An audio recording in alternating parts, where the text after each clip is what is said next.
سرور کائنات محمد رسول اللہ صلی اللہ علیہ وسلم نے ارشاد فرمایا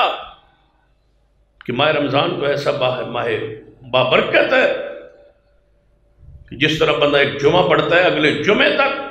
درمیان میں جتنے صغیرہ گناہ ہوں اللہ اگلا جمعہ پڑھنے سے معاف کر دے گا، اور جو بندہ ماہ رمضان کے روزے رکھے گا پورے سال میں جتنے صغائر ہوں اللہ اگلے ماہ رمضان کے روزوں کی برکت سے وہ سارے معاف کر دے۔ یا اس طرح سمجھ لیں جس نے گزشتہ سال روزے رکھے تھے پورے، اب سال گزرنے والا ہے تو اس کے لیے مبارک ہے، خوشخبری ہے کہ اس ماہ رمضان کے روزے رکھے گا تو سال کے درمیان میں جتنے صغائر ہوئے، صغیرہ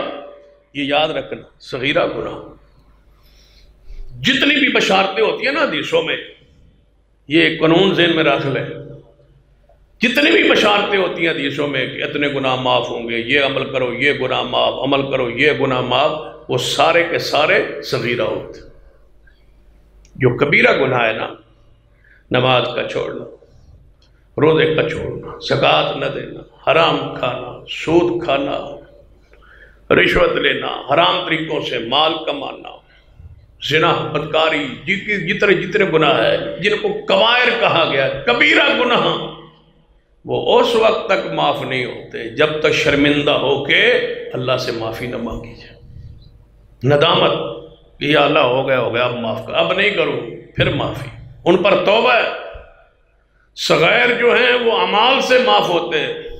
کچھ آمین کہنے سے معاف، کچھ رفع یدین کرنے سے معاف، کچھ نفل پڑھنے سے معاف، کوئی تہجد پڑھنے سے معاف، کوئی صدقہ کرنے سے معافی، یہ سارے صغائر۔ تو نبی علیہ السلام فرمایا رمضان سے رمضان تک جتنے گناہ ہوں گے وہ معاف ہے۔